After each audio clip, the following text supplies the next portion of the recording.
Good evening. Good evening. Good to see you all. I'm in library school. Tonight, I'm going to share something with you that I'm learning in library school that I think is going to change the way you work with others and the way we collaborate with one another. Now, when I first heard about library school, I thought, wow, they still have those. I mean, who even goes to library school, right? The answer is yes, they do still have those. They're called information schools. The other thing I thought to myself when I heard about library school was, wow, I love to read, that's awesome, but I definitely thought that books were dying. Yes, it's also true. Tablets are replacing books, and Wikipedia and search engines are replacing librarians. And online bookstores and coffee shops are replacing physical spaces for libraries. So I really wasn't sure what libraries had to offer us today. But you know, it seems that the old-fashioned things often hold the keys to what we're trying to accomplish in the future. So in library school, my interest lies in faith communities and technology.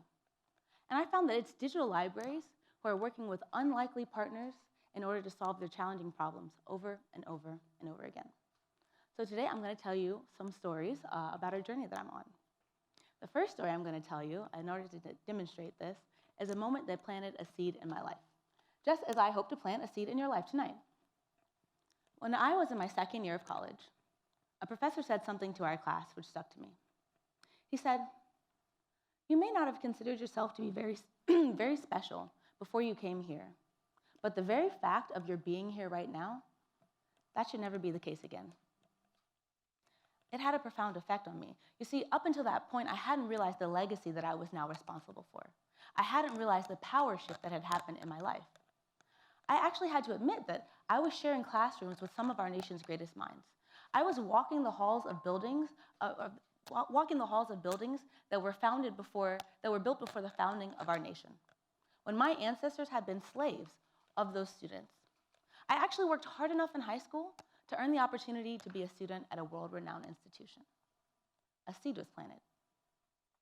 But like a lot of folks, coming up to graduation, I wasn't sure what I was going to do next.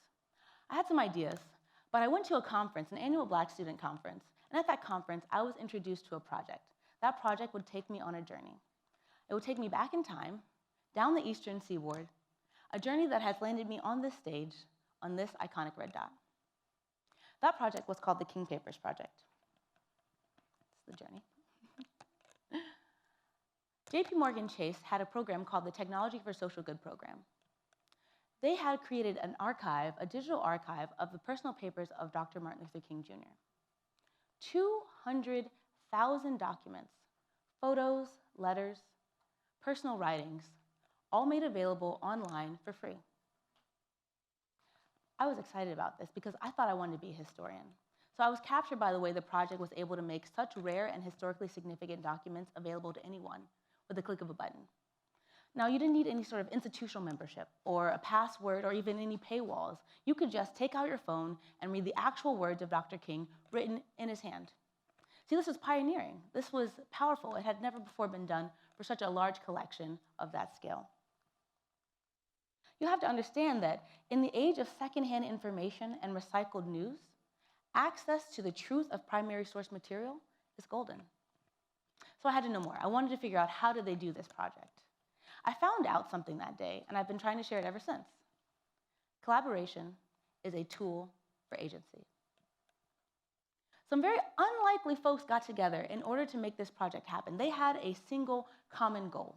Their goal was to reignite the dream of Dr. King, to bring his dream of social justice through nonviolence, honoring human dignity, and redemptive love. They had to bring unlikely folks together in order for this to happen. So America's biggest bank worked with one of the foremost universities. Also, they worked with a telecommunications company. And they worked with the Federal Public Memorial Site. Then, if that's not enough, fold in some beautiful Black college students and dedicated military veterans of the Veterans Imaging Project.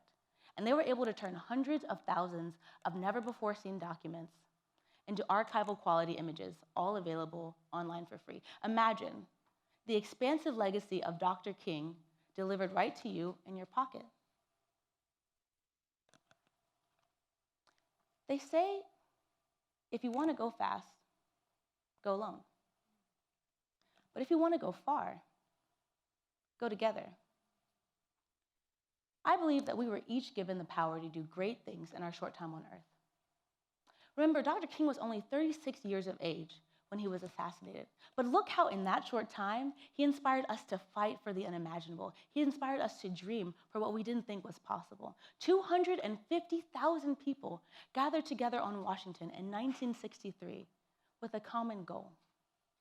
All because Dr. King gathered some unlikely folks together in a room. If we can tap into this power, I believe that we can change the climate that we're in. Now, I know you may be thinking about that library part, right? I'd like to break that down for you because, see, I thought it was a question about history. I thought that all I needed to do was be a historian and I could replicate a project like this. But really, it was a librarian question. See, we know that historians collect information from our past. They interpret that information and they draw conclusions from firsthand and primary source documents. But librarians gather information. They collect information, they preserve information. See, librarians are curators of information. So I pursued a fellowship in libraries. That fellowship allowed me to go through the archives of the personal papers of Erskine Caldwell. I spent months working on this collection. It was very large. It was about 100 boxes. So if you could imagine lining up 90 linear feet in this room, that's about how much material I was going through.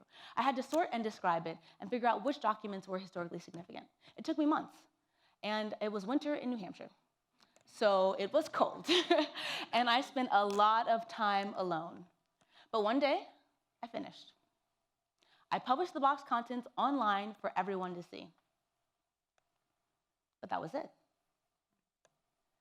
So all of that hard work in order to publish a list of box contents online really wasn't the project that I had in mind. So I went and talked to the college archivists to figure out what we could do. I realized we had a second problem. This problem that we had was that we had to figure out how to make our library more inviting. See, our library was beautiful. It was fancy. It was prestigious. But that can be intimidating. So we had to figure out how could we better serve the community that we were working with. We decided to curate an exhibit right in the middle of the main library, where all the students were, with all the computers brought right to them. See, I learned that day the importance of visuals and curation in the information age. This is some of the cool stuff that I was working with and the exhibit that we did. What if we all learned to work together? See, libraries have had to figure this out by necessity. Working in community, sharing information, creating access to technology and knowledge requires collaboration. Allow me to plant a seed in you tonight. What if we became uncomfortable in situations where everyone was the same? What if there was a sense of dis-ease when we find ourselves around folks who all have the same beliefs as us? Now, I'm not advocating for dissent. I'd like to make that clear. But what I am advocating for is a broad spectrum of ideas that challenge both ends and require us all to be lifelong learners. So I'll tell you another story. When I finished my fellowship, I moved down south to Nashville, Tennessee. I worked as a reference assistant for the public library. It was there that I became passionate about public access to information for all. See, it had been a long time since I've been in a public library, and I realized that universities actually exist as exclusive silos of information sharing. I realized I'm not done with that. I wanted to figure out how to disrupt that. How could we better bring information to those who needed it most? When I walked into the main branch of the Special Collections room downtown, I realized I was in exactly the right place at exactly the right time. This is the wall of the Special Collections room. It says, "I came to Nashville not to bring inspiration, but to gain inspiration from the great movement that has taken place in this community." Dr. Martin Luther King Jr. I learned about a project that they were working on called the Civil Rights and Civil Society Project. This project collaborated with the Metropolitan Nashville Police. They were awarded $25,000 in order to have conversations about policing in our communities. They were having active conversations about our collective civil responsibility. This project was so successful that it grew to build in the Tennessee Bureau of Investigation. In fact, it gained nationwide attention. See, the Nashville Public Library had leveraged an unusual collaboration. I'd like to present the idea tonight that maybe working with folks that are opposite of us or seem unlikely or unusual might be the answer to the questions that we're looking for. Sometimes we have to learn things the hard way. Sometimes we have to learn the value of something by losing it.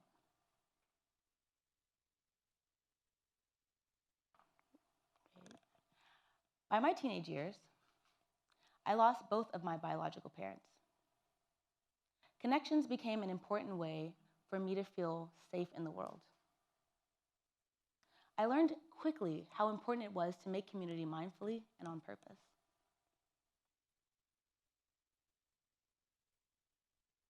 My mother enrolled me in private school when I was 12. It was very different, very unfamiliar, very new. I know we've all been there before. It was very different. I was introduced to a new class, a new culture. Then the summer after my first year, my mother passed away suddenly. Everything around me had changed. But slowly and deliberately, my new community became my new family.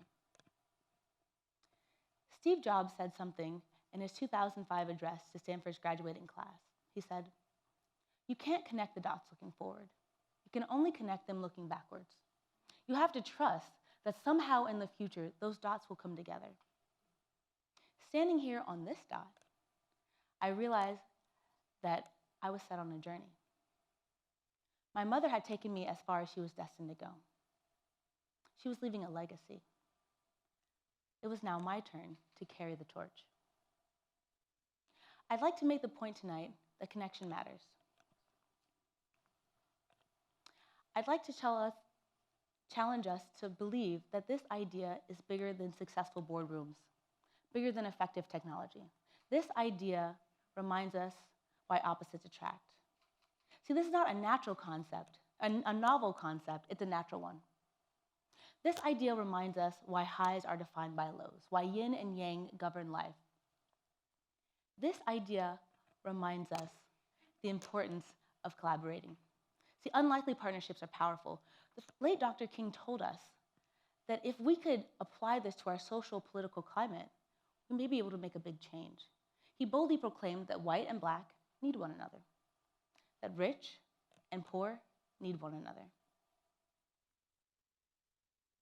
that love and suffering need one another.